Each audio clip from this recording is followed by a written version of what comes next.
Shasta ran lightly along the roof on tiptoes. It felt hot on his bare feet.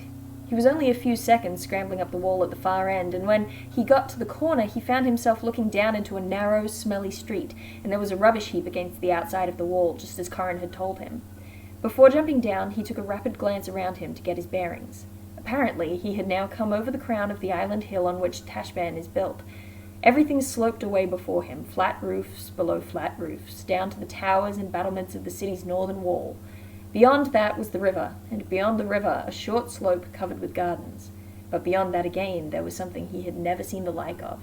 A great yellowish-grey thing, flat as a calm sea and stretching for miles. On the far side of it were huge blue things, lumpy but with jagged edges, and some of them with white tops. The desert. The mountains, thought Shasta. He jumped down onto the rubbish and began trotting along downhill as fast as he could in the narrow lane, which soon brought him to a wider street where there were more people. No one bothered to look at a little ragged boy running along on bare feet. Still, he was anxious and uneasy till he turned a corner and there saw the city gate in front of him. Here he was pressed and jostled a bit, for a good many other people were also going out, and on the bridge beyond the gate the crowd became quite a slow procession, more like a queue than a crowd. But there, out there, with clear running water on each side, it was deliciously fresh after the smell and heat and noise of Tashban. When once Shasta had reached the far end of the bridge, he found the crowd melting away. Everyone seemed to be going either to the left or right along the riverbank. He went straight ahead, up a road that did not appear to be much used between gardens. In a few paces he was alone, and a few more brought him to the top of the slope. There he stood and stared. It was like coming to the end of the world, for all the grass stopped quite suddenly a few feet before him, and the sand began. Endless level sand like on a seashore, but a bit rougher because it was never wet. The mountains, which now looked further off than before, loomed ahead. Greatly to his relief, that was great reading. Greatly to his relief, he saw about 5 minutes walk away on his left what must certainly be the tombs, just as Bree had described them. Great masses of mouldering stone shaped like gigantic beehives, but a little narrower. They looked very black and grim, for the sun was now setting right behind them. He turned his face west and trotted towards the tombs. He could not help looking out very hard for any sign of his friends, though the setting sun shone in his face so that he could hardly see anything. And anyway, he thought, of course they'll be around the far side of the farthest tomb, not this side where anyone might see them from the city. There were about 12 tombs, each with a low arched doorway that opened into absolute blackness. They were dotted about in no kind of order, so that it took a long time going round this one and going round that one before you could be sure that you had looked round every side of every tomb. This was what Shasta had to do. There was nobody there. It was very quiet here out on the edge of the desert. Now the sun had set. Boop-a-doo! Hey everyone. Ha ha ha! We've had a bit of a fiasco, opening to the day, haven't we? Yes, we have. Welcome to the Campaign Discovery stream. We'll find out how much discovering we get done as my laptop power lasts. I'm probably gonna, plug it in enough as we go through, and we'll just try to survive the jet plane sounds. I'm so sorry. I had plans for this to be a more professional stream than usual, and this is what I get. I should know better than to try and fight the chaos. Someone on Reddit once described me as the only DM on the internet who's chaotic instead of lawful, and I truly appreciate that. So I probably should just embrace it and keep on keeping on. So thank you for everyone who helped me out to at least get chat up on screen. That's something.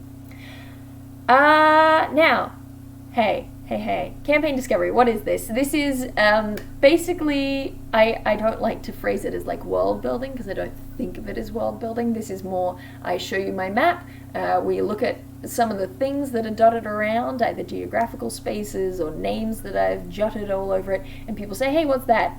We're interested in that thing. And then we sort of zoom in and we focus on it, and we sort of figure out what I already know, what I don't know. You'll pitch things, I go, oh yeah, that's pretty cool, and we kind of come up with stuff together.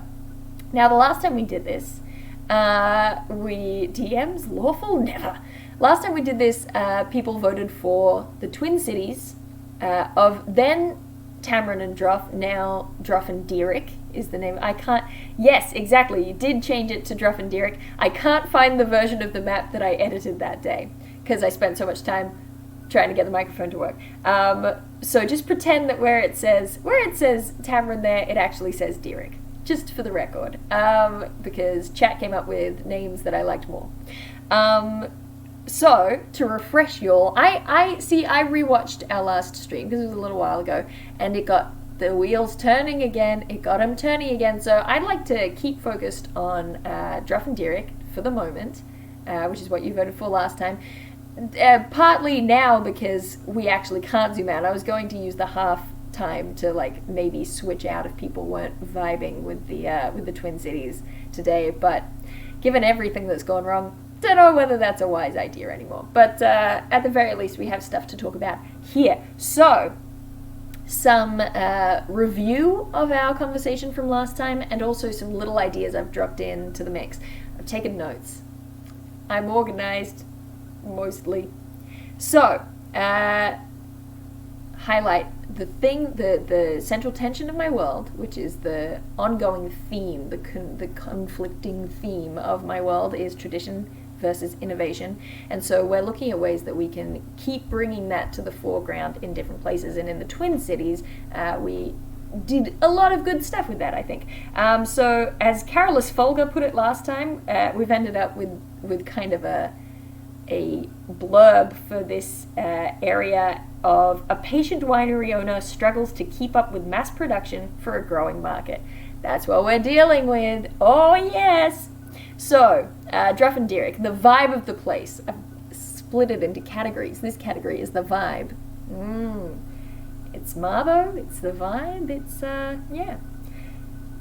So, I've got a little note here that says, this place should feel like you aren't supposed to be here. You're grubby adventurer types, and none of this stuff was made for you. So, in Druff, I want it to feel like you're a servant in, like, upstairs, downstairs, or in Gosford Park.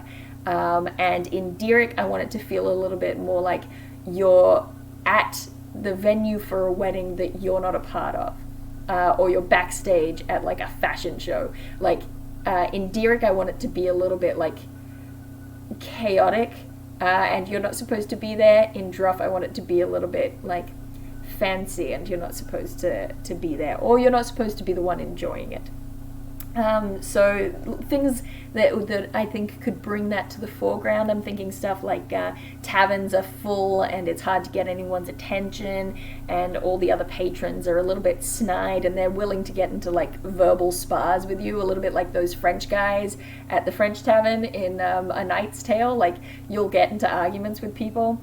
And then in Druff, probably the guards really don't like loitering. They're super against it, whereas in Deerick they seem to be not present at all. So as I went through the stuff, I was like, these are the vibes that I think these places should have, based on what we said last time. Because it's interesting, this whole thing, chat and this discussion, is again chaos, total discord, but going back through it later and sort of pulling out the things that really stand out as like, that's it, that's the thing, and putting them all together, lining them all up, you start to get a broader picture of what you're looking for.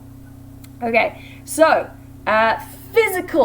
physically, what do we think about this place? I was saying it's going to be like Budapest when it was Buddha and Pest.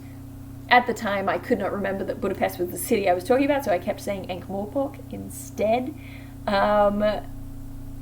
Oh, I don't mind that idea. In Druff, you should have one tavern that's the common tavern, and everywhere else is private clubs and upper-class hotels. Yeah!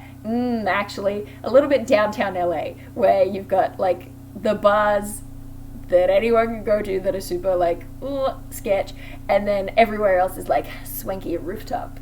Yeah, fancy.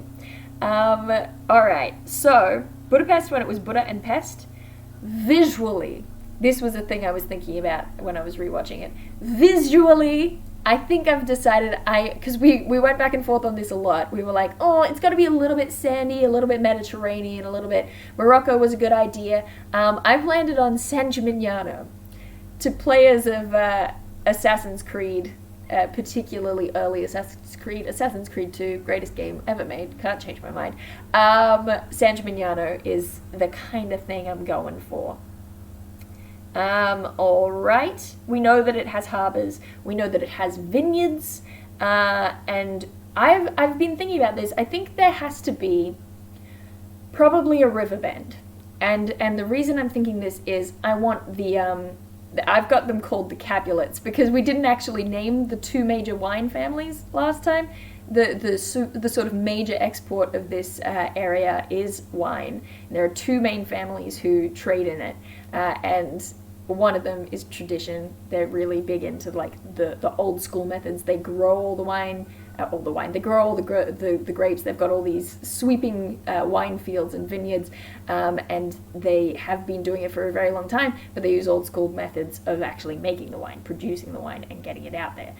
Whereas the new peeps are more into the fancy new technical production stuff. And we've been calling them the Capulets and the Montagues because we're nerds. And so looking at this, I think the Capulets should have a lot of land on the inner side of a river bend, because I was looking into stuff and it seems like the inner side of a river bend tends to be more fertile land for starters, and then on top of that, I think they should own a lot of land. I think they should be real estate rich. We'll get into that again in a little bit. But yes, I like that idea of there are sort of between these two cities, there's a river, but there's also lots of fields of agricultural land, particularly used for grape farming. I'm sure that vineyard owners want to be called grape farmers. I'm going to call them that now, forever.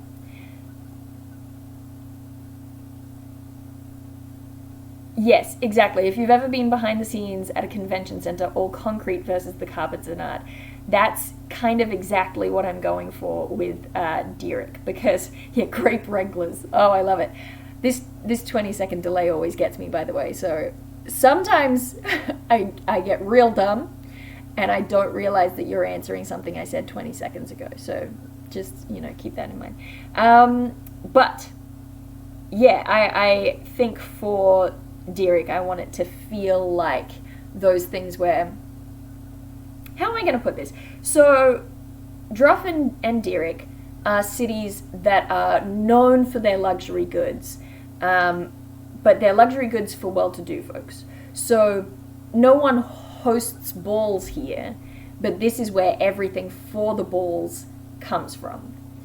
So, it is a little bit like that. It's the total lack of glamour, but all of that kind of highfalutin attitude to go with it.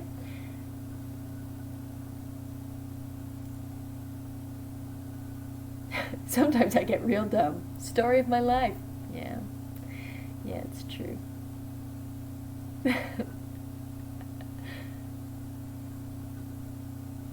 Everyone with me so far? Everyone, yeah? I'm just pausing, just letting the timing catch up.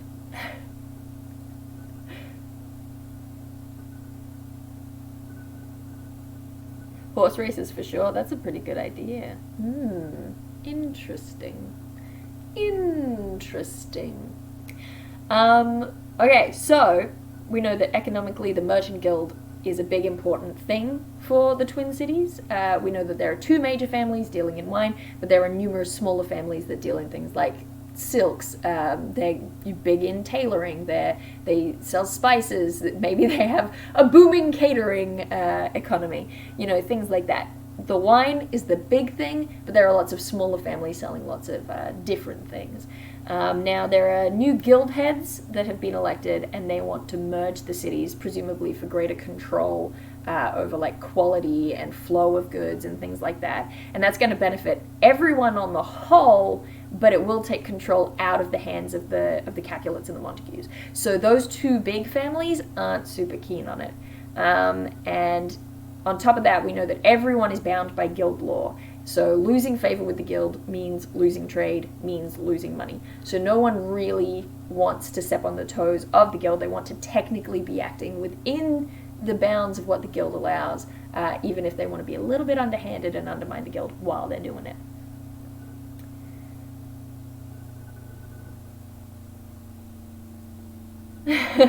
Not horse races, it's fantasy. Fantasy up those horses. They're unicorns. Ah! Earlier on, in order to plug in my laptop, I had to move and I left my drink far, far away.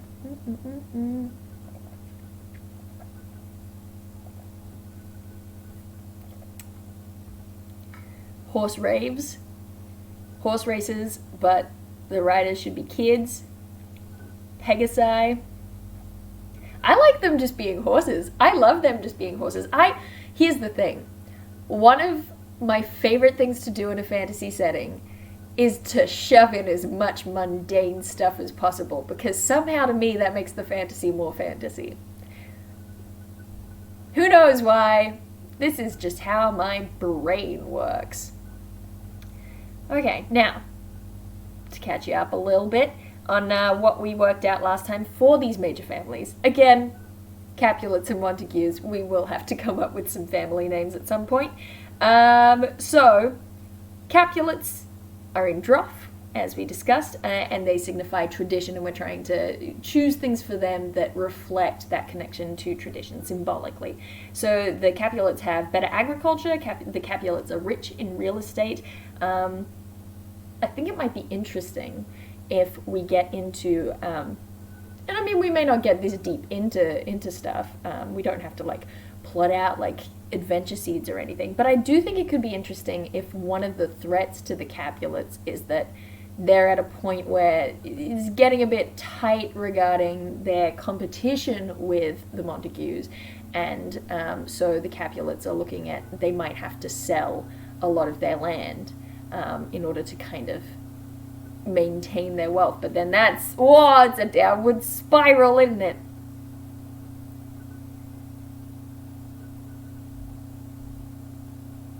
I like that syndrome when everyone's special, no one is. I love The Incredibles so much. Yeah, okay, great. The Modulates and the Capagues. I don't know if there are any centaurs in my setting. Interesting. Now, the Capulets are headed by a dwarf, who at this stage, his name is Vlad Inswitch, which I like as a name. Although, here's the thing, here's what I'm thinking about, is that we need a surname. If the dwarf has run it for a very long time, it won't have been many generations of dwarf running this thing. You know, they live for a long time. So then the family name is probably the company name. You know what I mean? And so Inswitch is great, except that saying Inswitches is slightly more difficult. So do we change Vlad's surname? It's a question. So yeah, he's basically like a vineyard savant, a grape savant. He's super good at growing stuff. He's not actually a druid. We talked about this for a while, but I think part of why Vlad being a druid doesn't sit exactly right with me is that druids, to me, wouldn't want to use their druidic abilities to do something as civilized as creating a vineyard. Making all these like grape plants, grape vines, grape bushes, making them all grow in these super orderly lines for the sake of like picking all the grapes and crushing them and drinking them to get drunk, like that doesn't seem like something that would sit super well with my druids. The InSwitch company? Yeah, that's not a bad idea. I heard someone running for the phone and then never picking it up.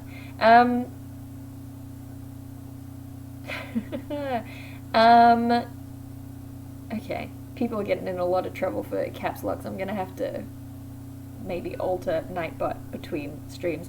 So that's our Capulets. The Montagues in Dirk, they signify innovation. We're trying to pick things that that sort of reflect that. The Montagues have better production technology, as we discussed. I also think it'd be interesting if the Montagues, part of their great technological stuff, maybe isn't in the production side of things. Maybe it's in terms of irrigation. Maybe they've come up with something that's super cool and new in terms of like getting water out, while the Capulets are still just relying on rain to be good. So the Montagues, last time we talked about the head of the Montagues being a half-orc woman. Her name ended up being Dekova, which, by the way, I am at this stage spelling Dehkova. And we were like, she's like metaphorically cutthroat. That was a cool description someone gave her. And I really like that, except here's what I have tweaked a little bit. No one is gnomes. Get out of here. I don't know what's happened, but I was pro-gnome. Even in the face of Matt being so anti-gnome on his streams, I was pro-gnome until all this Romeo and Juliet nonsense. Get it out of here. So I've been thinking about it a little more, and I've tweaked it a little bit. I've decided that Dekova she's not actually the head of this family, of this house. It's more, there's a human family who's been running this company for ages, and the current head of house is like a party boy who's just there as like a figurehead. He's inherited the company, he's young, he just wants to be out there having a great time, living the high life. But what was that? I don't know, so don't ask me, I don't have the answers. So the family has hired Dekova to come and basically run the books for him while the kid is just off partying it up. So yeah, I feel like the Montagues probably aren't above hiring criminals to maybe ward off other criminals, or maybe they just, they're in Dirk, so it's a little bit more rough and tumble, tiny bit more rough and tumble than Druff is. A little less swank, a little more, bustle. And so the idea is that maybe they pay various gangs to just stay off their turf, but they don't actually do anything to stop crime rates, because that helps keep other businesses from starting up and taking their stuff. How are you all talking about gnomes? It has to end. I don't want to have to ban the word gnome, you guys. Yeah, kind of Prince Naveen. I feel like there's another character somewhere. It's on the tip of my tongue who it's most like, but I can't quite think. But Prince Naveen is a good example. It's like Prince Naveen, probably a little bit douchier than Prince Naveen. Yeah, he's not like necessarily a bad guy, but he's just so irresponsible. Yeah, cool. Now, I had ideas for creating together a vision board of what the city would look like. And I was going to get you all to start Googling various architectures, and we were going to put something together. But since everything has been a nightmare to arrange, we're stuck looking at this corner of the map that says Twin Cities and has Tamron instead of Dirk. That's just where we're at right now. What you can do is start putting together vision boards of what you think the city looks like visually, and link them to me on Twitter, where things function. Yeah, that's at Daily Dael on Twitter for people who, I don't know how people would get here if they don't follow me on Twitter. I know that like you can search on, get out of here with your gnomes. I'm gonna have to I'm banning gnomes. I'm banning the word gnomes, guys. Look what you've done. Also, things are about to get a little crazy visually, but you know what? This is what you get. Where's my Nightbot? Nightbot.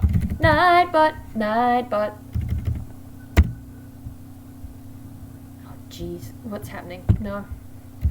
I typed the wrong thing. No! I can't write!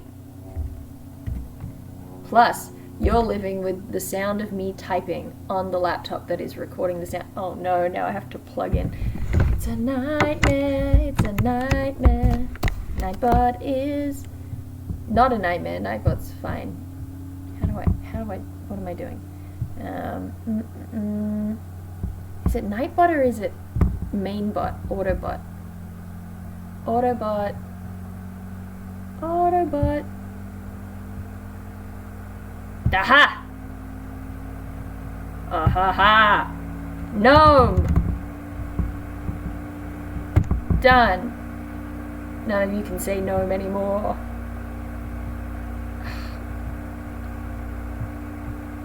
I'm so sorry. I really hate this jet plane issue that we've got going on here.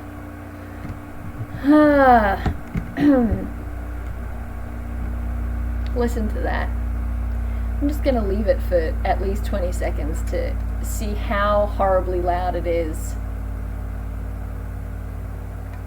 according to the chat.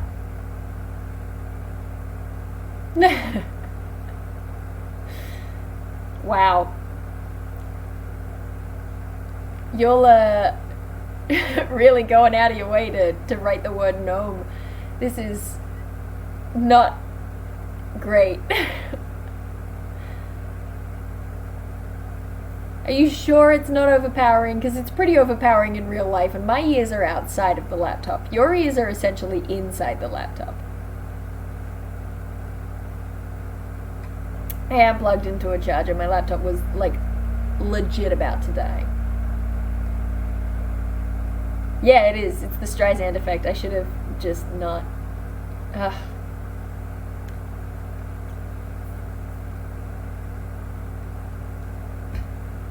Okay, well, I have no choice but to believe you that it's not too bad, even though, you know, I know better. Okay, so. Hum's not too, okay, I will believe you that the hum's not too bad, and we will move on. So we were going to do a city vision board. We're going to have to skip that, because technology wants me dead. I was going to start doodling a map of the city. I don't know if we can make that work, because technology wants me dead. So, great. Yeah.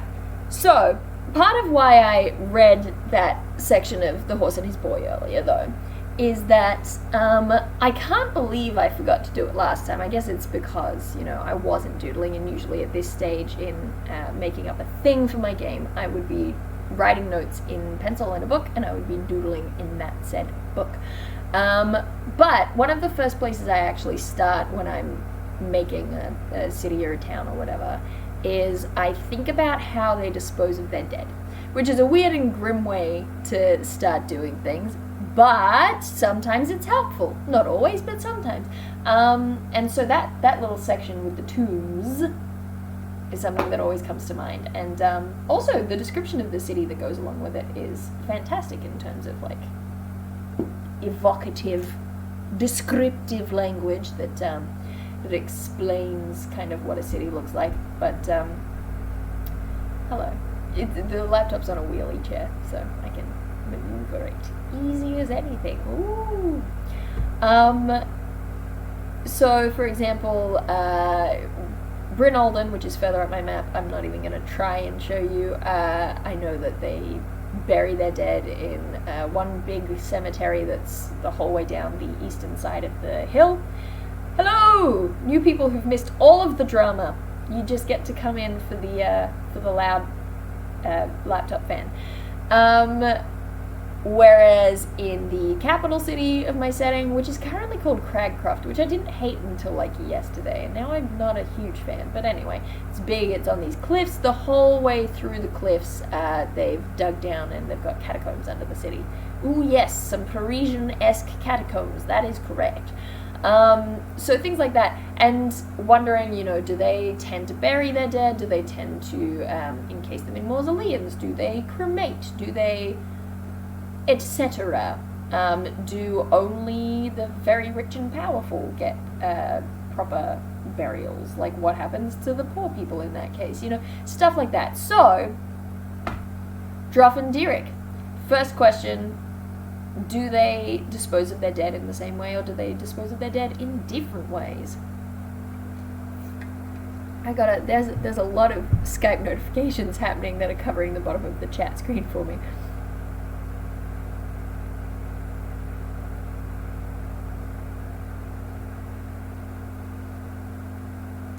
Oh, you didn't miss much. We had a full half hour of technical difficulties, which landed in us having still technical difficulties, but slightly fewer.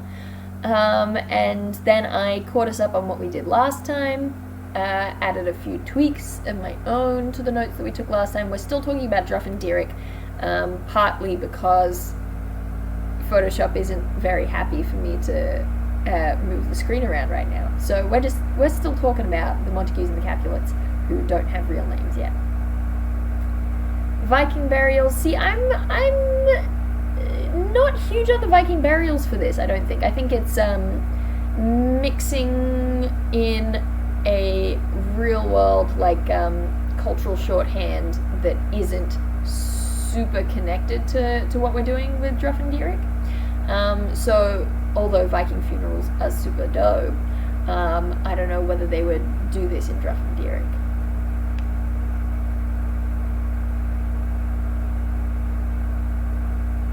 That laptop fan.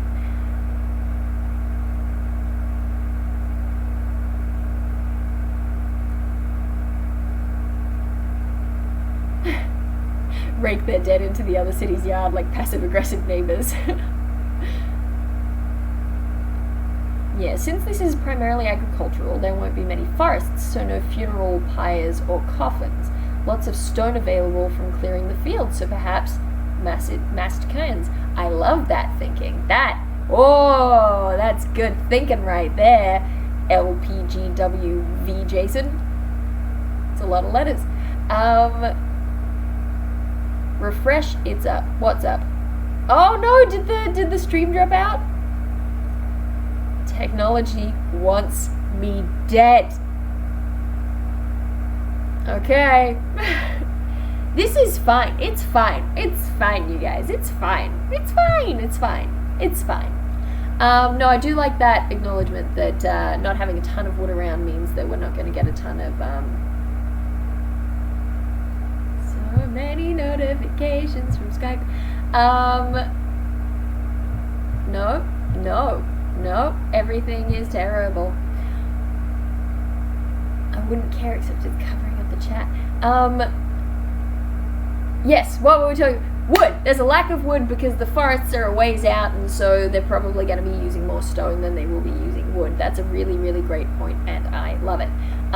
So if they are using stone and it's cleared from the fields, then that earlier comment is probably correct in terms of, probably only wealthier people are going to be able to afford, by this stage, I mean, like, eventually going to start running out of stone. Then not totally, but like it's more likely that you're just going to bury poor people in unused fields in standard graveyards, and you're going to build probably mausoleums or cairns or things like that for the wealthier folks.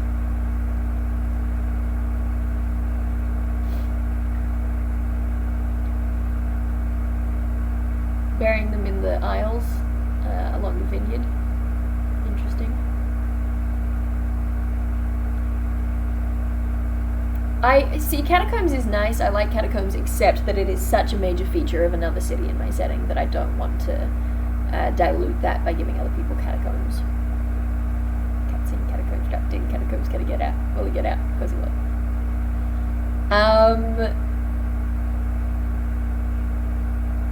Oh, Gladden! Interesting. Does that mean that wood is also very scarce when building houses, maybe used as a statement of wealth? I like that. Terrifying. Yeah. Look, there's the laptop fan. This is gonna be a great quality stream. I should have just done a fairy tale. Okay, it's fine. Everything's fine. Okay, I like those thoughts. I like all of those thoughts. Those are great, and it gets us down the path of thinking. Do we think that they dispose of their dead in the same way? Do both cities dispose of their dead in the same way, or do they do slightly different things?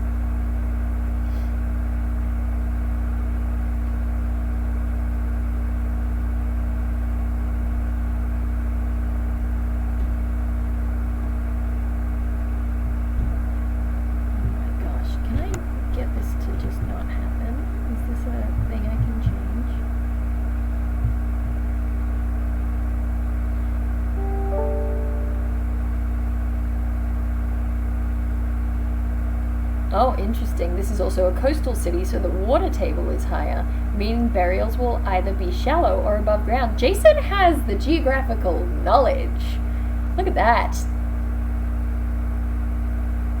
Yeah, the idea of using the people as fertilizer for the vineyards gets a bit dark there, doesn't it? Build houses out of corpses. 2 birds. Yeah, everyone wants the chaos.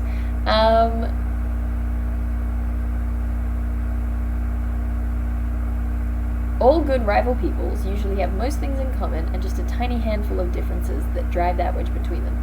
You're right, so let's, for the time being at least, say that they probably dispose of their dead in, for the most part, the same way. So, now we start getting to the fun stuff. I mean, it would have all been fun stuff except that nothing is working. But, the bit of fun stuff that we can do right now, with basically only chat functioning, is let's start talking about the factions. So, first up, we have the Montagues, woo, who we're going to have to pick a name for today. And the way that I would start tackling using them as fertilizer doesn't need to be dark. Yeah, I know it doesn't need to be, but I think my players would automatically be squicked out by it. So, you know, I try not to fight too hard what immediate reaction is going to be, unless there's a super easy way to circumvent it. But, hello, the way that I think we're going to tackle factions is people reassuring me that this has still been fun. I wish it was, like, good and fun. That's the issue. Because there are going to be people who are going to watch this who aren't here for chat. And sure, we're having a great time talking and discussing stuff. We're going to have a great time, have a lot of fun. But people watching it later are probably not going to have as much fun dealing with the noise, but also not getting to engage in the talkity-talk. The bants, as they call it. The way that we're going to handle factions is in a similar way to how we would handle building the city as a whole. We're going to use the sperm method. I had someone very upset that I said the word sperm the other day. I got a comment telling me that someone must have really hurt me because I used the word sperm as an acronym, which is it's among the funnier comments I've ever received. But as we all know, SPERM stands for social, political, economic, religious, and military. We are not bound to only use these things, but these are important things to consider for a place and a society. Ow! Ow, what just happened? Why? What? Is everything okay? Is the stream still running? Something very bizarre just went down, and I don't know what it is.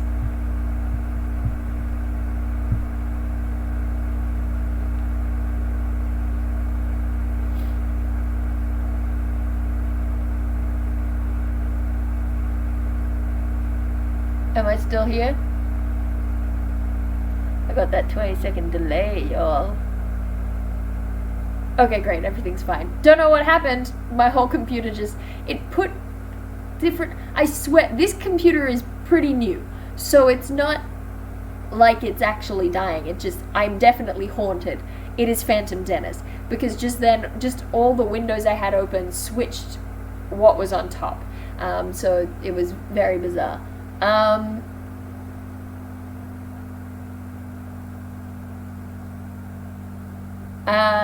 Alright, great.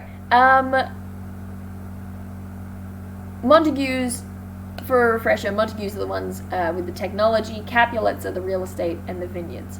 Montagues are, working more with post-production of winemaking. They're kind of the up-and-comings, even though they've still been around for a long time. So, we don't have to use all of the elements of sperm, but it's significant to consider those things. So, if we're building a city, we'd be like, what is the social hub? Who's the political leader? Like, things like that. If we're talking about a faction, we're doing a similar thing where we're just going, alright, so these are the Montagues. Military becomes, like, what kind of, like, defense do they have? Do they have their own militia? Do they have guards guarding stuff? Are they themselves a sort of vaguely militaristic faction? Things like that. Do they have a religious element? Do they have a religious goal? Do they have a specific god that they tend to angle worship towards? Do they have like chaplains and stuff like that? And they can very much not. That is also a religious aspect to consider. Like maybe they're a totally agnostic faction, maybe they're a totally atheistic faction, things like that, totally secular. That's just stuff to consider.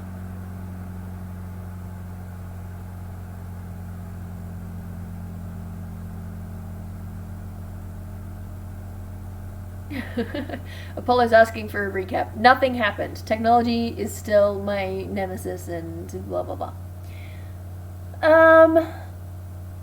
Vasari, it comes from Florence and Tuscany. San Gimignano.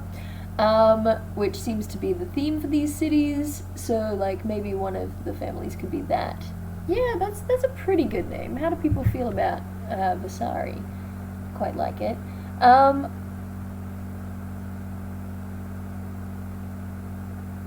No, we're replacing the name Montague itself. At this point, because they're twin cities, they're two houses both alike in dignity, we've been calling them the Capulets and the Montagues, a la Romeo and Juliet.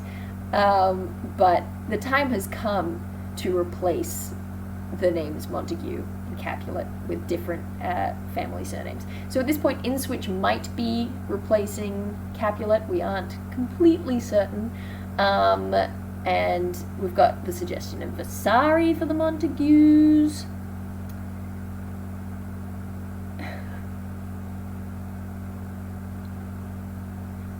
Social surely is the gossip by the barrels where they stump the grapes. See? We got it thinking. We got the thinking happening.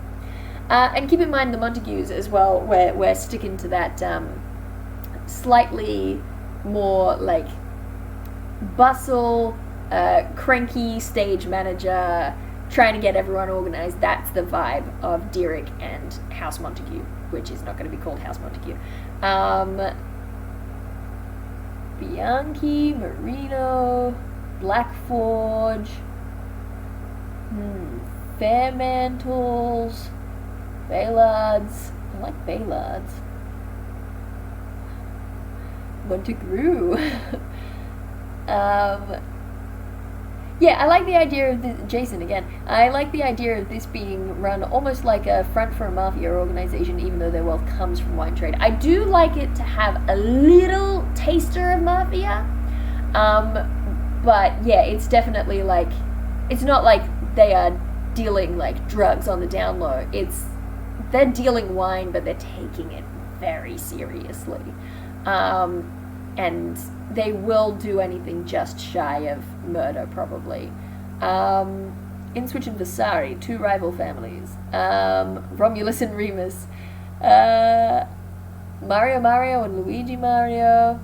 I just can't believe that that's their names, but it is one of... Oh, man. At some point, I was looking something up about Luigi Mario, and I went on the wiki for Mario Kart, and stumbled across someone in like the fun facts section or whatever. It said something about how much Luigi weighs, and it was like, yeah, he works out. And I still don't know how to react to that. I don't know how I feel about it. Probably best to just not think on it ever.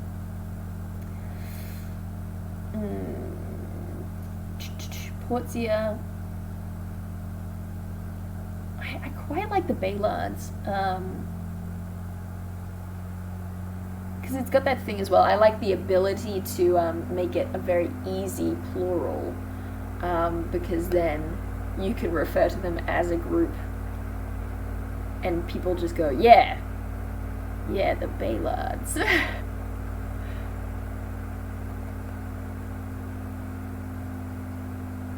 I don't know if we got the Super Mario's movie. I was too young for that. Sorry.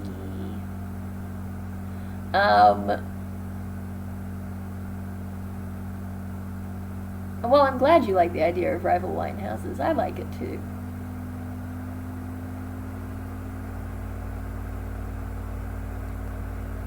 Okay. Caruso. Grape growers are known as vintners? Really? I had no idea.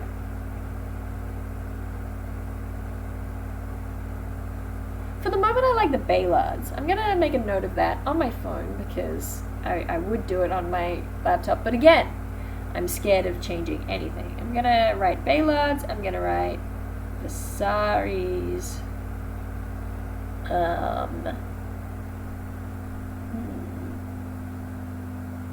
Fortescue.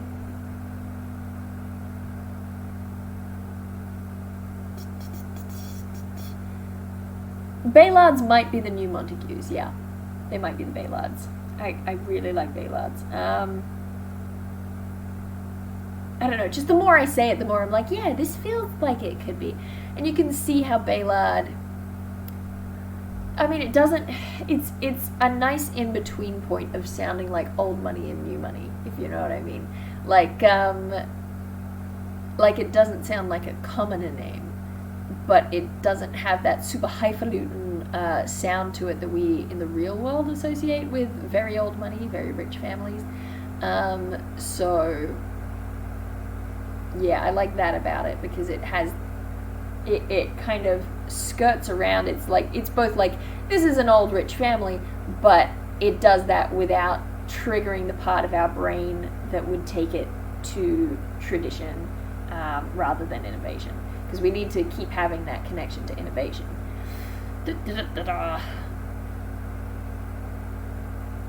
Alright, so the Baylards are the Montagues, which are the human family who have hired Dekova, who, by the way, still doesn't have a surname. Who do we have a name suggestion for the brat, you know, head of family at the moment, the party brat? You know, party brat. I'm hanging out for my laptop to be just charged enough that I can unplug it. We can start this whole cycle all over again.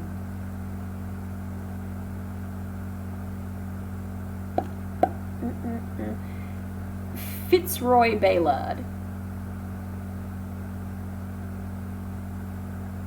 Sylvester. Jorge. Dunley. What kind of vibe do we want? I should have brought down my DM binder and I could have picked what stat would be his main stat and I could have pulled out a name. We are not calling him Dael. I am not a party brat. How dare you? Chaz.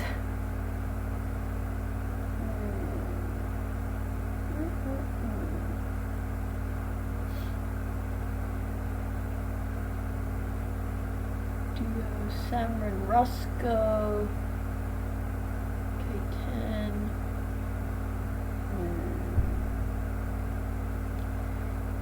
Yeah, it's gotta be Roberto, Brandon, but Brandon Baylard gets very alliterative.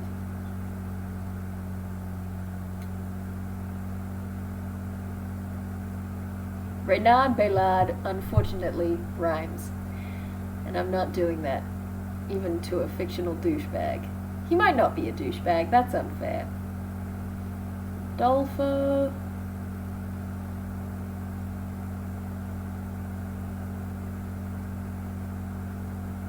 Francis is interesting. Jasper. Russo, Maximus Baylard. Quite like that. But it makes him sound very grand. It's all about the shorthand, isn't it? It all keeps coming back to what certain things sort of bring to mind. Ralph, if it was Rafe Baylard, that'd be a good one. Always drives me crazy that it's spelt Ralph, but I quite like that, Rafe Baylard. Yeah, maybe. Okay, so Rafe Baylard. Party brat. That's by the way what his business cards say. They say Rafe Baylard, party brat.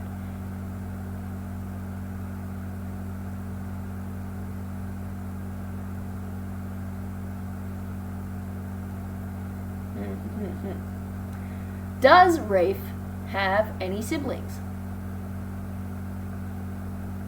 See, this to me feels like a weird thing to be asking, because much like last time, so much of this is just asking questions and figuring out what you already know without already knowing it.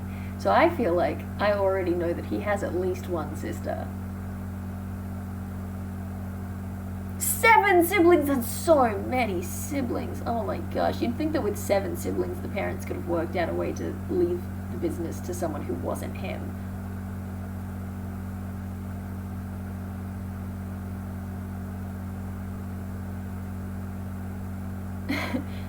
Vanessa with like a million S's. 2 sisters? Yeah, that somehow feels right to me.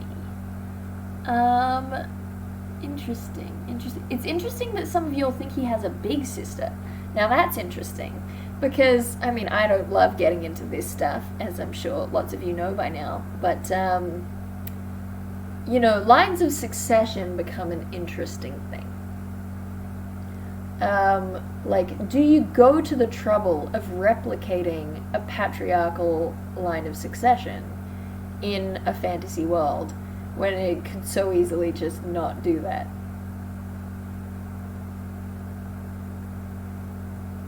Oh, interesting. 2 sisters, one is business-like, one is another party brat. It's interesting that so many of you assume that Rafe is a middle child. That is very interesting. Very telling, almost. Make it merit-based? But then how does the party brat end up in charge?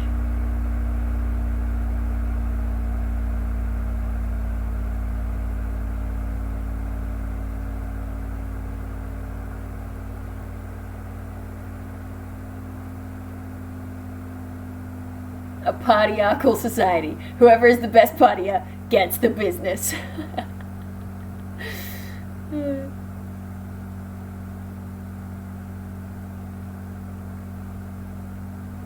Oh, that's easy. Just disown the elder sister. What did the elder sister do to get disowned? I feel like there's one very obvious potential answer here.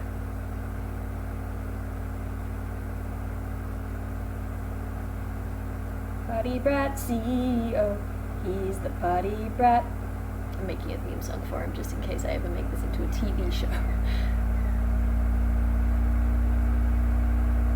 Jet engine laptop. It's a different series, but very similar theme song.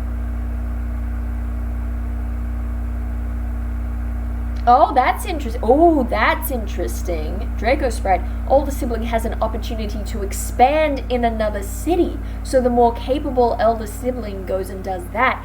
That is very interesting because it reinforces the idea of innovation. Married into the InSwitch family was my instinct. Absolutely. Coolest girl and others. That's such a good potential answer, but I'm also very, very interested in this idea of they've gone to expand the business elsewhere, because that is absolutely something that reinforces innovation. To be fair, there are 2 siblings. Interesting.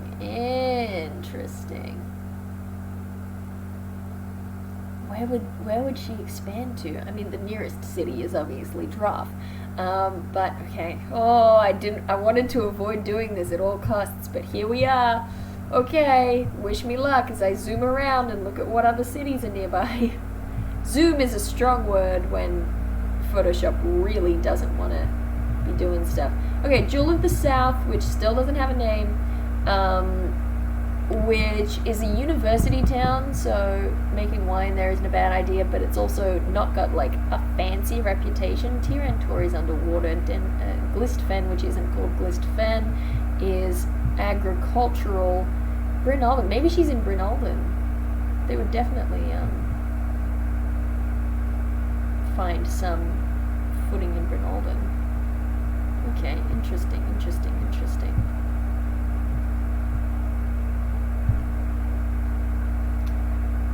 Could she have expanded to another city but secretly loved someone from the other family and they just happened to expand there too? Interesting. We go full Romeo and Juliet, and Rafe's younger sister is in love with the daughter of the Inswitch family. It's, you know what, possible. I feel like the younger sister is still younger, yet, like, not marryable yet. I do wonder. I get a little bit of a vibe of her being quite young. Not like a literal child, but, you know.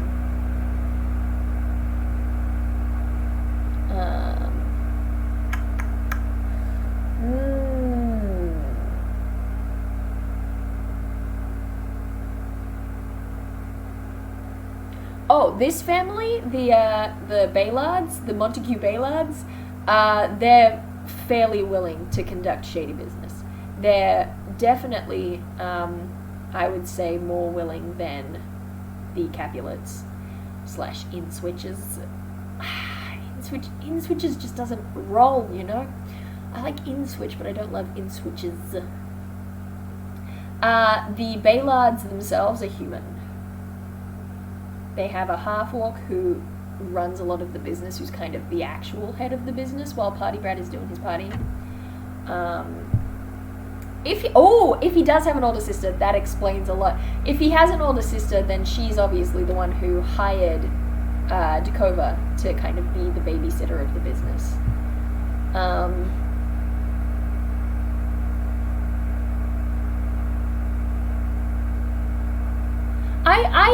Drek Fletch, actually, I think that's pretty close to what I'm picturing in my head. Elder sister aged around 29, Rafe aged around 23, younger sister aged around 16. That feels right. If she's in Bryn Alden, there's more chance for Rafe to Prince John it up in Derek while his sister is King Richarding. I love that description. In swatches. Yeah. Okay, I like that. So we've got an older sister. What's her name, everyone? What's her name? What's the origin of Rafe? Let's do a little research here. Rafe, name, origin.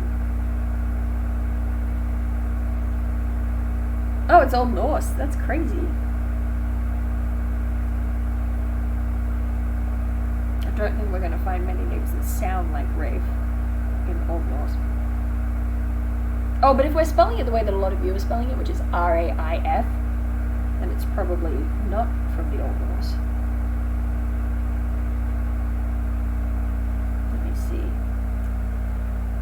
Arabic. Compassionate Wolf Council, according to Nameberry.com. There you go.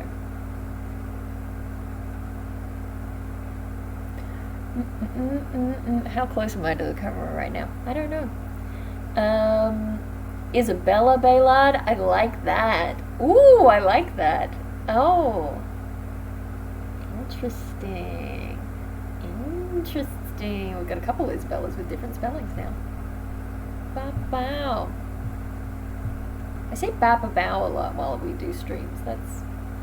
Don't know what that's about. Camilla Baylard. I like Isabella. I'm going to make a note of Isabella. But again, none of us, we're not married to anything. Anything can continue to change.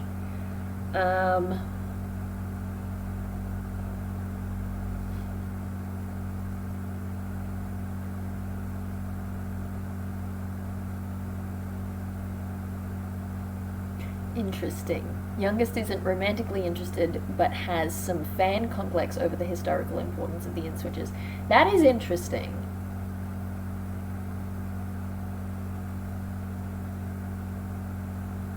Maria for the youngest. Isabella, Rafe, Maria. How did these sound as a group? Isabella and Rafe. Isabella.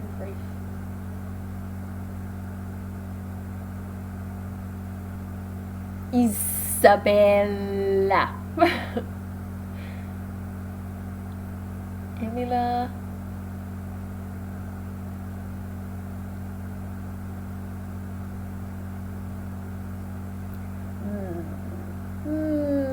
Intriguing. Nice first chapter. I am intrigued. That was a review I saw in a bad fan fiction 1,000 years ago, and it's my favorite thing in the world, and I say it a lot, and some people just think I don't know how to say intrigue. If I'm writing it down, it's worse because they think I've just spelled it wrong. I am intrigued. Allison, Kimberly. Kimberly's a name that you don't see outside of modern contexts a lot. That could be fun.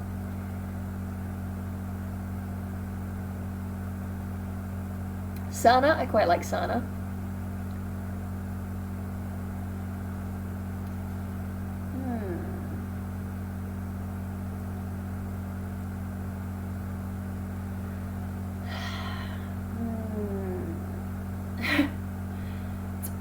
It's almost there. We're so close. Let's see. Quite like Sana. Sana, Rafe, Isabella, Rafe, Sana, Rafe.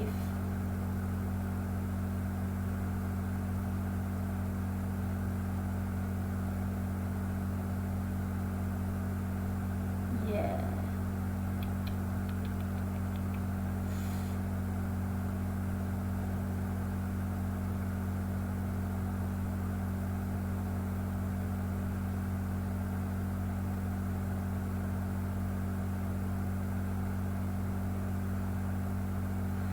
I know I'm just sitting here in silence as I watch chat. What?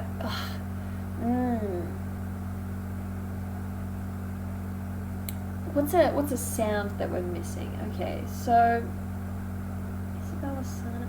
See, I'm concerned about this SS thing. Oh no, not the SS. I meant multiple S's. Delilah Baylard.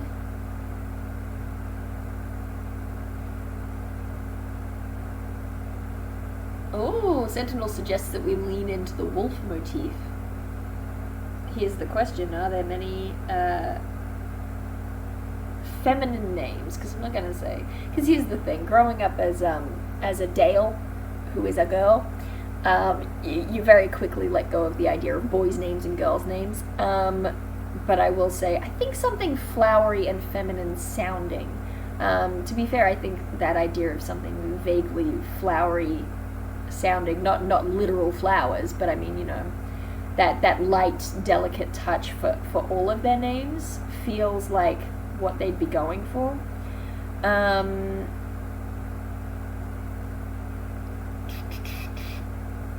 So let's see if we get any girls' names that mean wolf. Oh jeez, it's just giving me names for wolves. Why would I be naming a wolf? I don't have a wolf.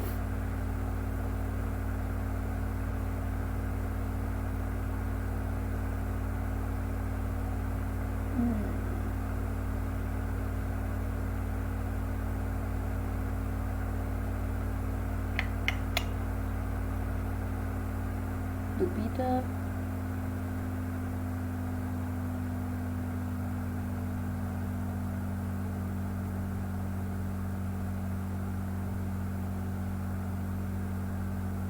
Yeah, Dael is, I mean, it's unisex, but typically most often used for boys.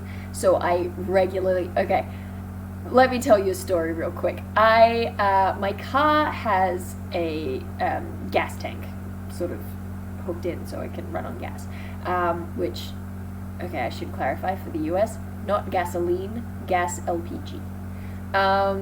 And I recently had to go and get my tank recertified because it had hit the 10-year mark. And I called, like, the only place in town that does it, and I made a booking, and they were like, and what's the name? And I said, Dael. And he was like, Dael? And I said, yeah. And he went, but that's a bloke's name. And I was like, well, I don't know what to tell you. And then I got in there to drop off the car, and I was talking to a different employee at that place, and I said, my name's Dael. He was like, oh, I was expecting a bloke. I was like, I don't know what to tell you. And then the next day when I went to pick up my car again, I talked to yet another employee, possibly the final employee of this particular establishment. And once again, the pure shock at me being Dael, because I wasn't a man, It's ongoing. Sabrina Baylard. See, I'm just concerned that we're getting too many S's. Let's pick a different letter. Let's say, give me some names with L's.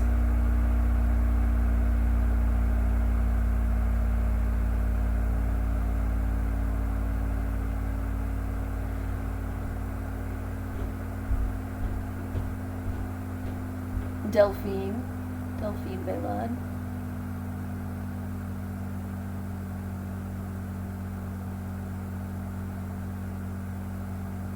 I love that the minute that she's a younger sister, you're all like, we have to give her nicknames. That's my favorite instinct in the world. Lysandra, Louv, Lancia, Lucina.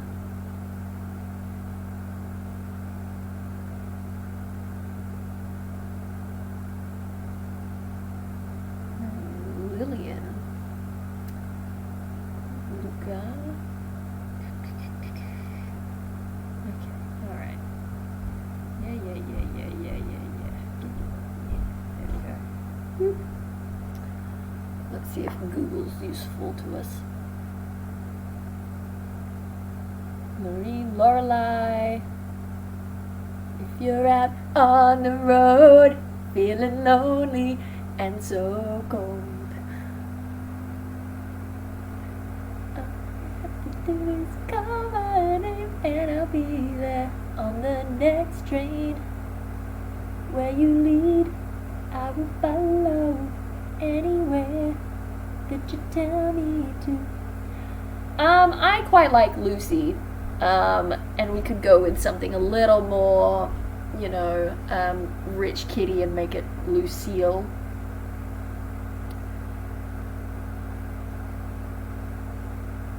See, is that Lucia or Lucia?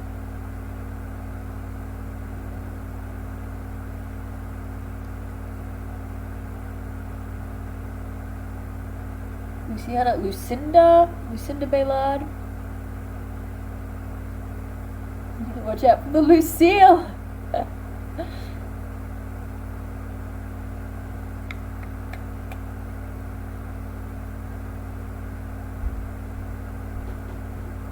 This is my new hat. Do you like it? It lives.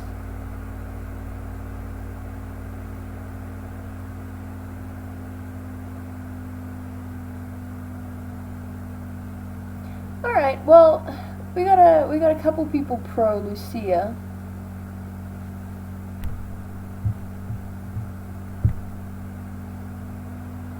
Yes. Livia Baylard. I like Livia. Oh no! After all that, I like Livia. I'm going with Livia. Okay, so we've got Sana, the eldest. She's responsible, presumably.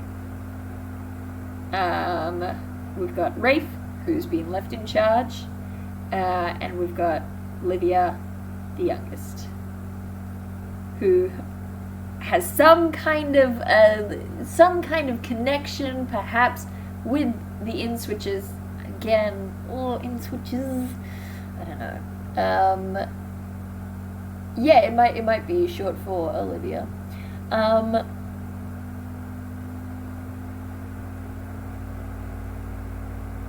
Yes. Yeah, she has some kind of connection. Maybe. Question mark to the in-switch family.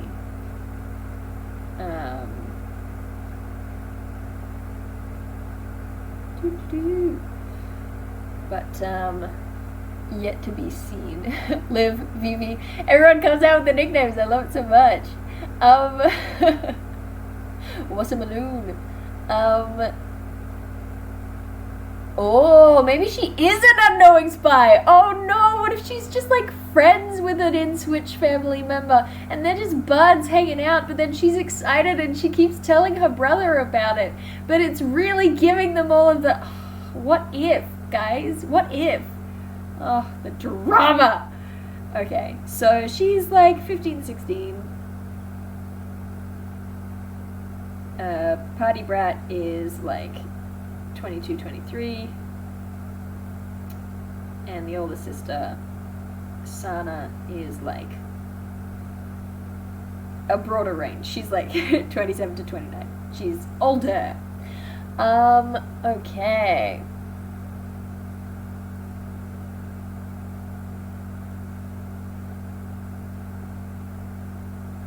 She should be younger than 16. Yeah, I'm maybe leaning 14, 15 even.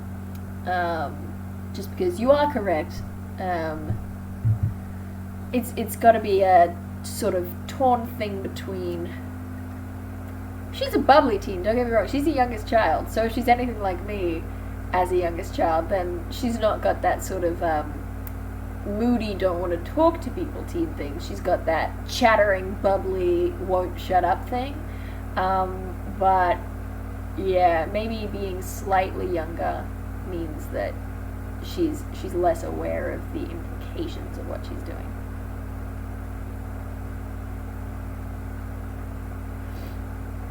Yeah, I'm definitely not against doing a cheeky little obvious Romeo and Juliet trope. 'Cause it's fun! Unknowing Spy. I'm gonna chuck that in. I think that's fun. And, you know, again, may never come up. Players may never get into this, but it's fun to know.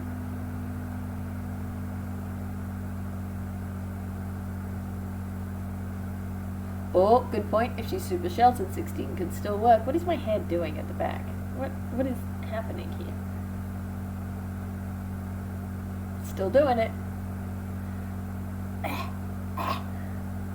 I fixed it.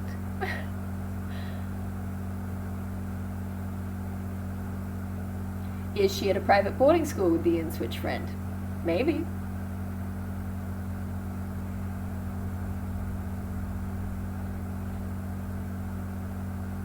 Oh, Jason's asking why are they friends? I think they're just friends because they're nice.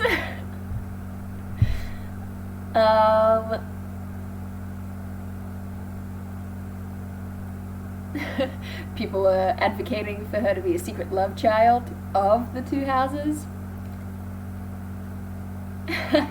Alright, well, we've got some Baylards. These are the current Baylard sort of generation. I do have a question for you. What happened to the parents?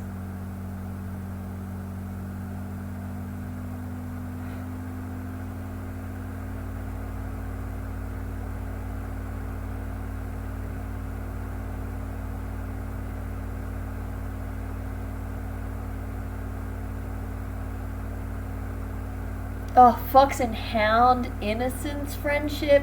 My crying. Ah!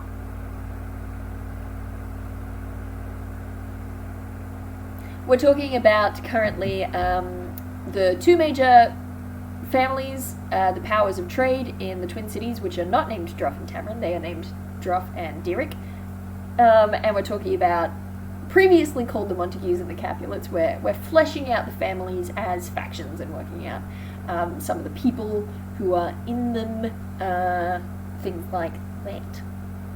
So at the moment we're discussing the formerly Montagues, currently Baylards, who are the innovative wine family. Their stuff is mostly technology that allows better irrigation, faster production, things like that, faster shipping, whatever, compared to the Capulets / in-switches. See, if I'm going to do that every time I say it, there's a problem. I could say in-switch family, but that takes a lot more time. And we've discussed Jacoba, who actually runs the business at this stage from Derek. She is a half-orc. She's a little bit metaphorically cutthroat. She's very smart. She's been hired by the eldest sister of the Baylard family, who are humans. The eldest sister's name is Sana. She is currently trying to set up, sort of a franchise situation. She's trying to get stuff going in another city.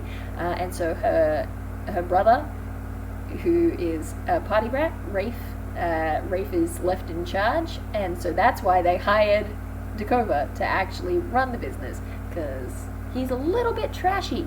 And then they've also got a littlest sister, Livia, or Livia, it was Livia, it's right in front of me, Livia, who is friends with, or, you know, otherwise connected with one of the members of the rival family, and is an unknowing spy for the family's needs.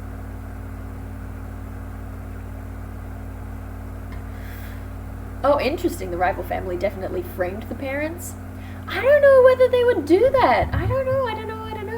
Oh, parents crossed the trade guild after attempting to fix pricing. Interesting, because it does bring in that thing that we were talking about earlier, that everyone is bound by guild law, and if you cross the guild, then you lose trade and you lose money. But then it is interesting. Would the guild take it out on the business as a whole, rather than specifically the parents, or would they go after the parents? I mean, it could be either. I'm not saying one or the other. I'm saying interesting thing to be discussed. There's probably a faction that hates both families. To be honest, I think the Merchants Guild as a whole doesn't love either family. I think that what they're doing, they're trying to set up this thing. They're trying to bring the cities together, both guilds combining into one big guild, so that they can kind of more fully control trade. And everyone is for that because it will help everyone's businesses, except for the, I was going to say the Montagues and the Capulets, but we have names now. The Inswitch family, the Baylards. They died from poisonous alcohol when experimenting with new distilled plants. An unfortunate Minotaur accident. Inswix. Interesting. The rival family, we know that the head of family is a dwarf. So I think the actual family from the rival family is dwarven. But they probably have a lot of human, like, board members, if we're using modern terminology. There's probably a lot of human involvement, but the actual, like, core family is dwarven. Just a little light poison, just a little bit.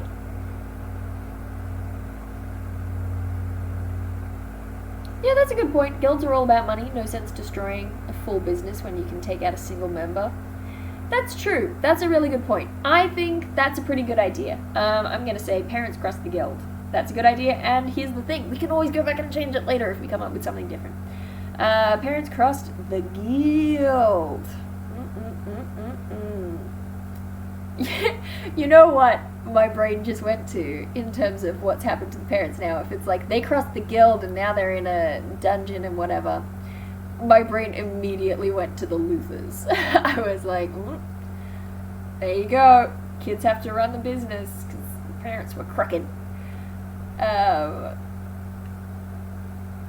Yeah, I like the idea that the parents actually are still alive rather than dead. That's the thing I like most about this concept. Imprisoned. Why is bow bow bow my go-to noise? That's bizarre. On this last trip to the US, I started going a lot, and I didn't do it before I got on the plane to go there, and now it's just a habit. Like, mostly while I was there, but now I just keep doing it. I can't stop.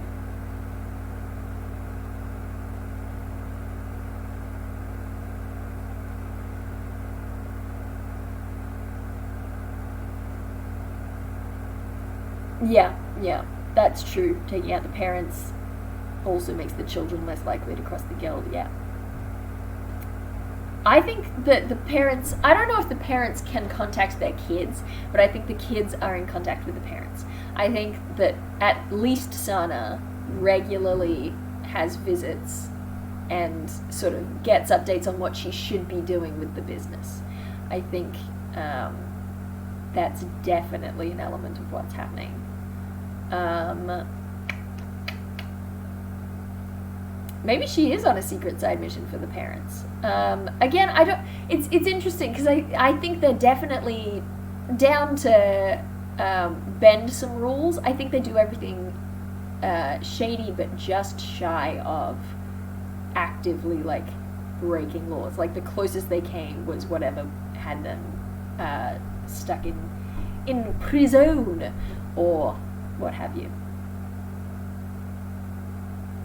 Are they actually in, like, a prison cell, or are they just under house arrest? Because they're very rich. Hey! House arrest! Great minds think alike. Yeah.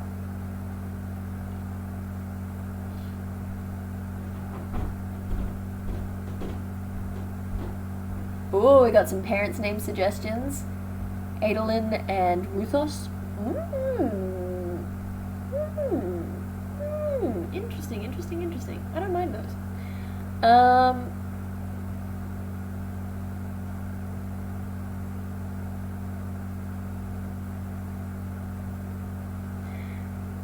Yeah, I do want to... Maybe it's not an official exile, but one of those things where they're definitely not welcome in town. So it's definitely one of those country estate. They're at their holiday house or their summer home or whatever. And to them, it's just like the worst thing in the world because it's so squalid compared to their actual mansion.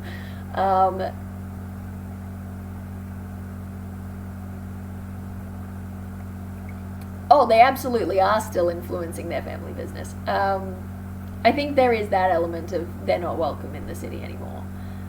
So they're living apart, so they can't run the business. But they're definitely still, like, running the business. If they, like, get caught out doing it, like, the guild knows they're doing it, but if the guild catches them doing it with, like, evidence and whatever, then there will be trouble. I weirdly really like Nicholas Baylard.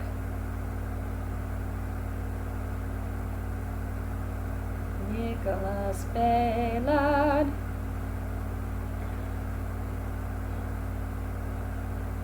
Okay, I'm gonna try unplugging my laptop. It's at like half charge now. Oh, okay. Let's not break things, Dale. How about that?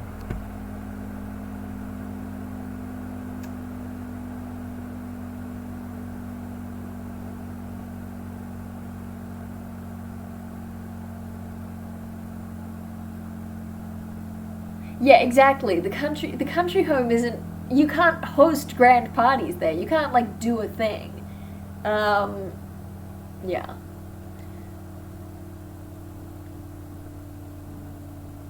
I mean, keep in mind it is still definitely, you know, these are the cities where the people make the fancy stuff, not where the fancy people live.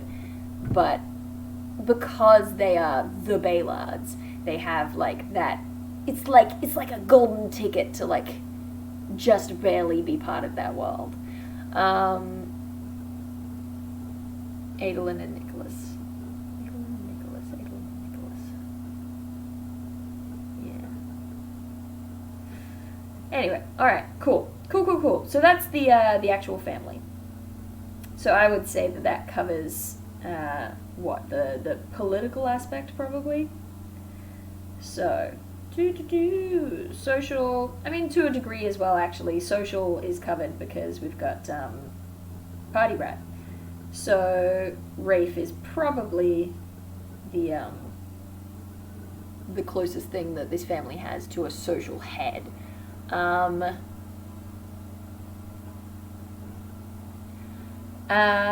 Political, we've got Sana, and we've got...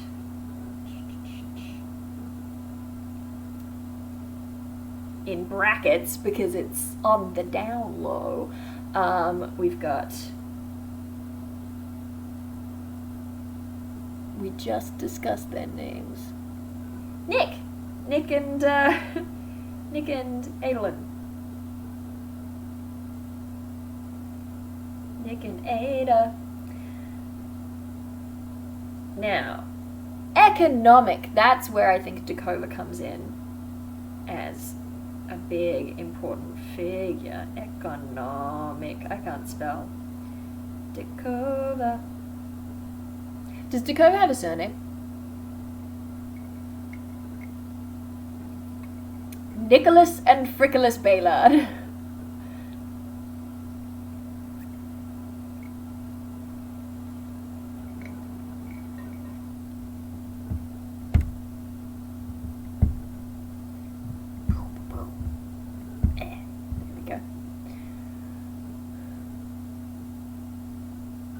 Yes, absolutely. Sana is no nonsense, but she's like good at what she does. Rafe is likable, but definitely less responsible. Dakova Ashvale. You know what? I like it. I'm putting it down. It's down. It's in. Dakova is a half orc.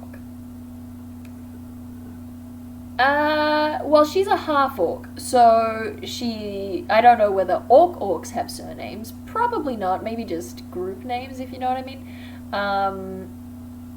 But half orcs would have surnames.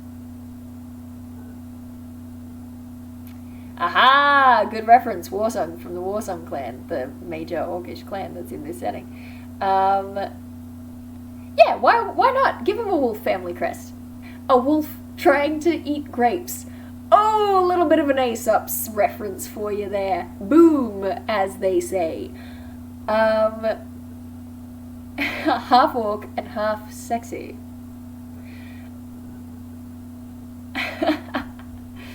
Nice.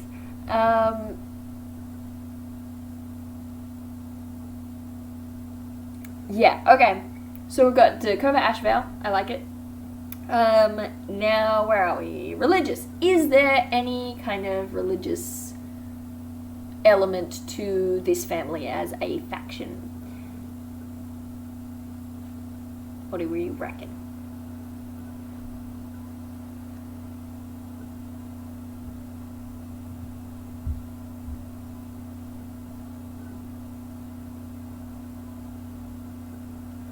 In my head, Dakova is mostly running the books. She's not actually like if she has any say in like the sort of muscle of this family, it is only in hiring them.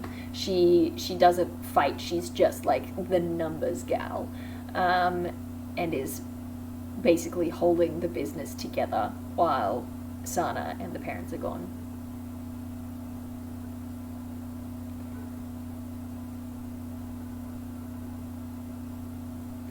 All right, we're not really talking about orcs right now though. She's one half orc. She's it's not a particularly half orcy city.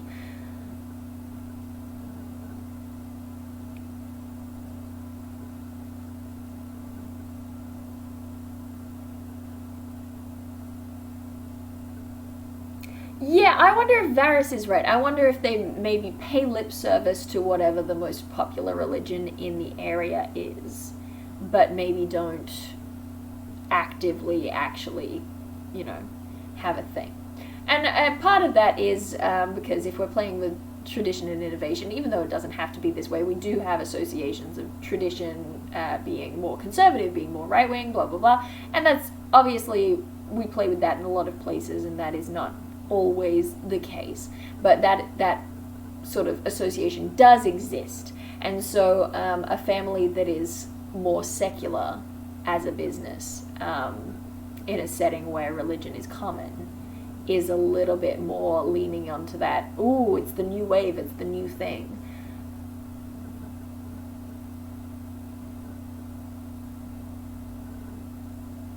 Yeah, you can jump in at this point. I mean, the whole thing is just a messy mess of conversation and discussion and things. Somewhere in here, people maybe will explain to you what's going on. Basically, two major wine families, we're pinning down the social, political, economic, religious, and military elements of these families as factions.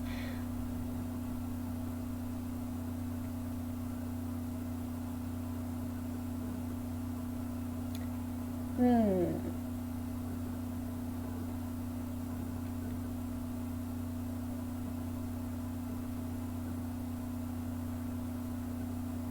Yeah, or supply wine for religious ceremonies that are steeped in tradition. Interesting. Get that little Catholic edge in there.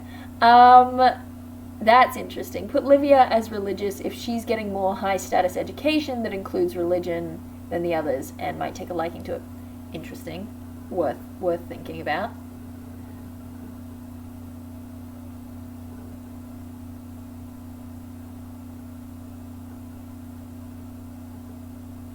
Yeah, good old sperm. There it is.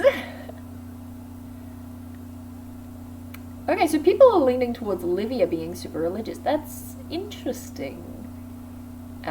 Just possibly because she's not, like, as tied up in the business. She's being educated. She's the youngest of the family. She's not likely to inherit the business in any capacity. So just being educated by the church is probably, like, a thing that is happening. Is one family white wine and one red, or a mix? Could just make for some cool styling of their manners. That's true. I would say the Capulets / In-Switch family probably grow a range of grapes for wines. I think the Baylards probably have a smaller range.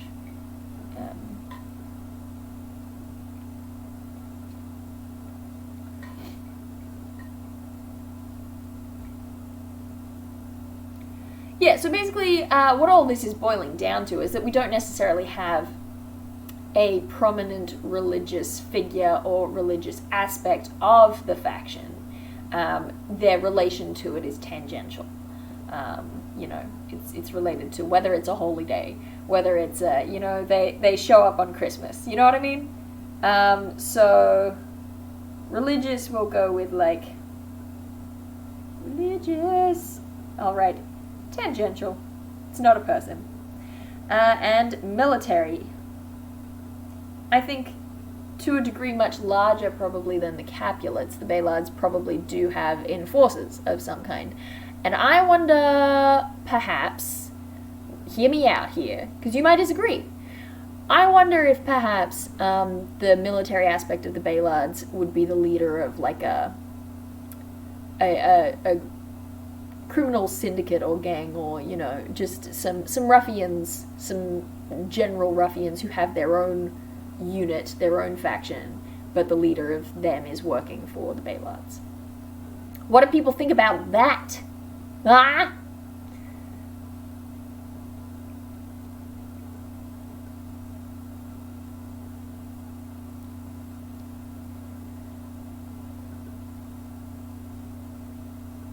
They're Easter Christmas people, yep. Exactly. See, you get it.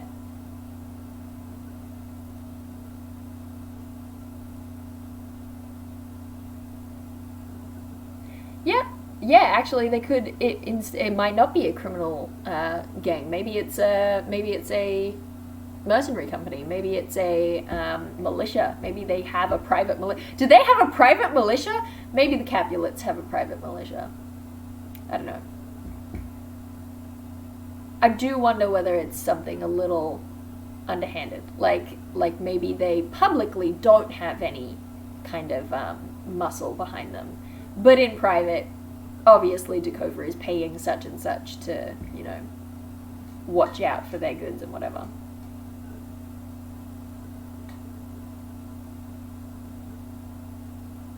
Interesting. The Baylard matriarch was the daughter of the family that heads the city guard. That's interesting. The "don't worry boss, I got you covered" guy, just don't ask him how.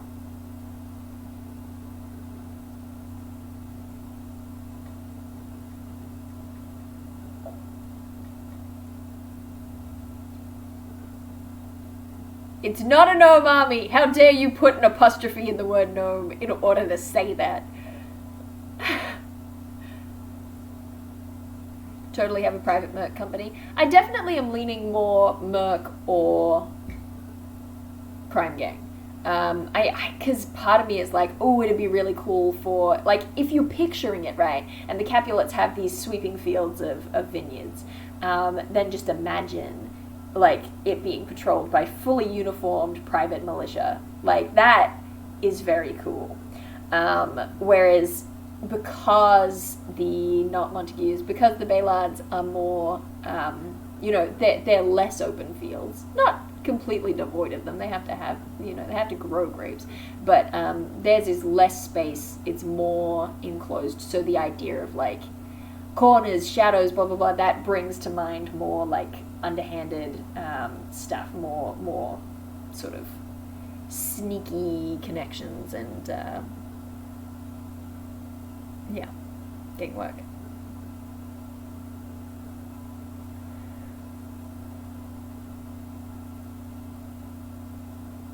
Yeah, they have security guards who have friends in the city guard. That's cool.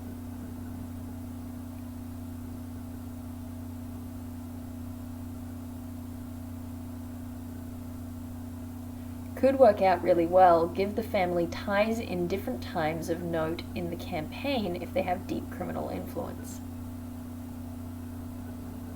Because here's the thing: if they do have a oh, sorry to see you go, but also it must be late in a lot of places, so thank you for coming.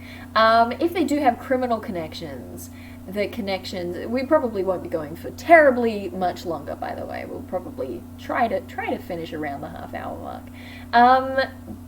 If they do have criminal connections, I do think that it's not a huge thing. Like they're probably mostly paying to be left alone, but then also a little bit paying to, have them maybe cause some trouble for other people. Not in huge ways, but just like making roads dangerous, or seem dangerous, and making, hassling warehouse workers, or just making it difficult for other companies. And then they themselves turn a blind eye to it. Maybe they have connections in both the city guard and the local gang.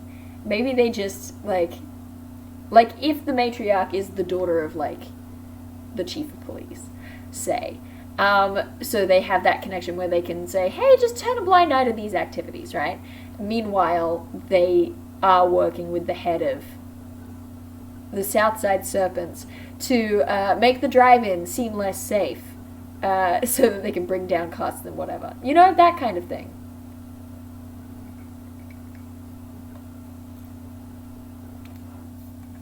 Have fun playing Pathfinder.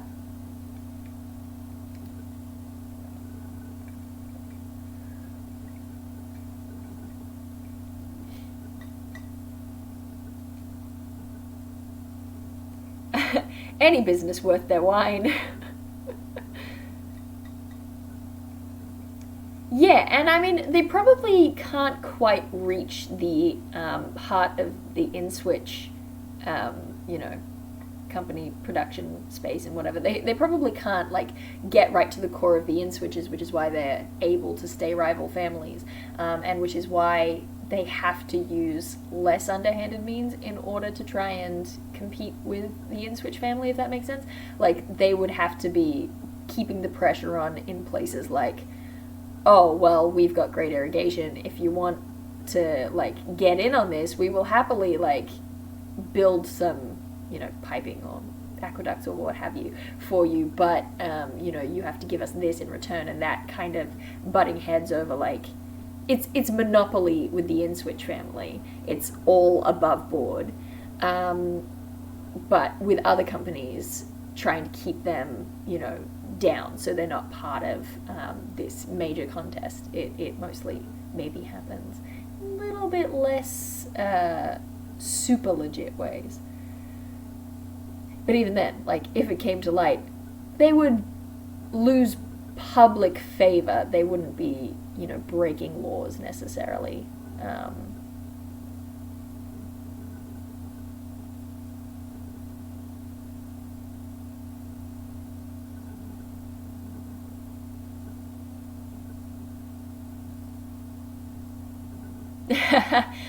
Riverdale, yes. Oh man, while I was in the States, Omar and I don't know why we did it. We watched all of Riverdale.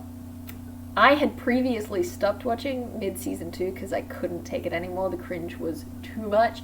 And then look, here's the thing.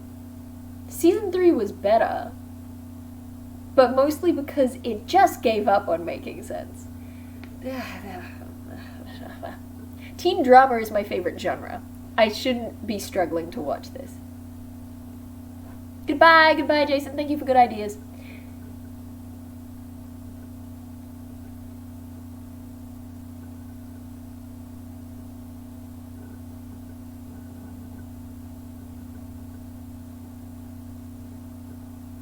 the cobbler gang who throw shoes at people.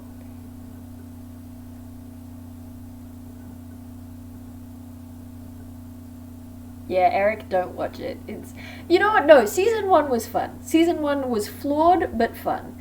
Yeah, I don't know. So anyway, who do we think this gang is? I don't think they're, because here's the thing. Remember, I don't have a thieves guild, so this isn't like thieves guild work. This is just a local gang of criminals who have decided that they will regularly work together. So they're probably, I'm gonna also put Captain of the Guard. Captain of the Guard. And keep in mind, these are different cities. So the Captain of the Guard can't do anything to help them in relation to the Capulets / Inswitch family because they're in Druff. These are different cities. They've not combined yet. So there's a separate,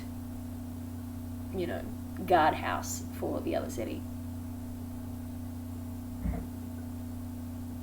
Did anyone hear that? That was very bizarre. Warriors, come out to play! I agree.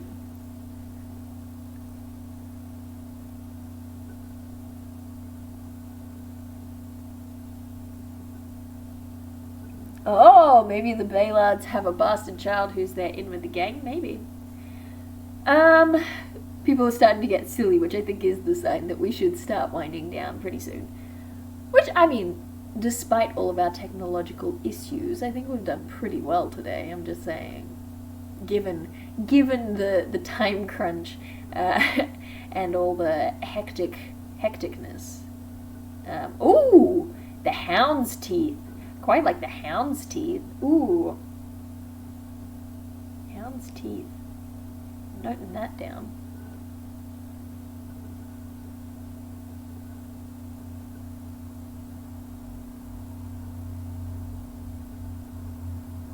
Yeah, I didn't forget the gnome fiasco. I think the sign that things are getting silly and it's time to wind down is, sure, we had Gnome Gate and Gnome Gate 2, but now people are getting silly just in every aspect of life.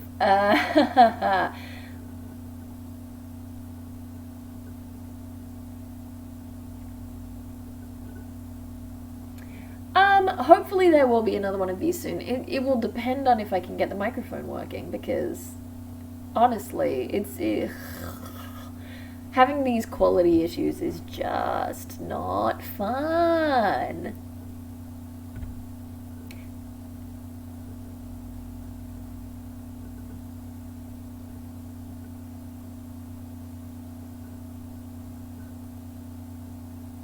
Bix the Fixer. The man knows everyone. For whatever you want, Bix knows a guy. Alright, I'll write it down. Who knows if it'll stay or not, but we got Bix the Fixer. And in brackets, alright, he knows a guy. I got ice capades. I know a guy. I do have a separate mic. It is not working. For people who came in late. Most of the fiasco was because I was trying to get this to work. It did not work.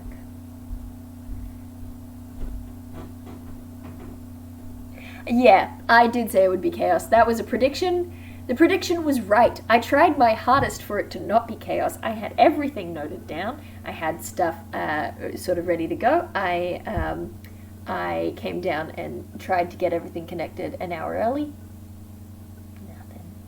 Nothing works. I can't get rid of the chaos. The chaos lives in me.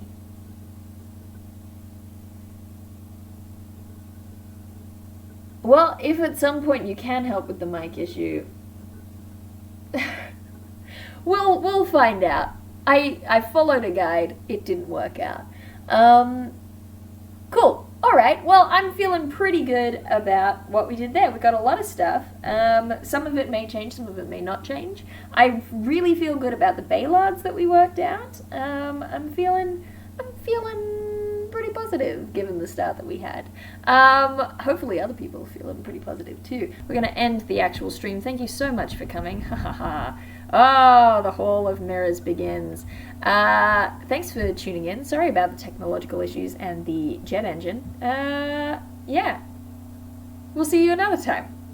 Thanks, guys. Bye.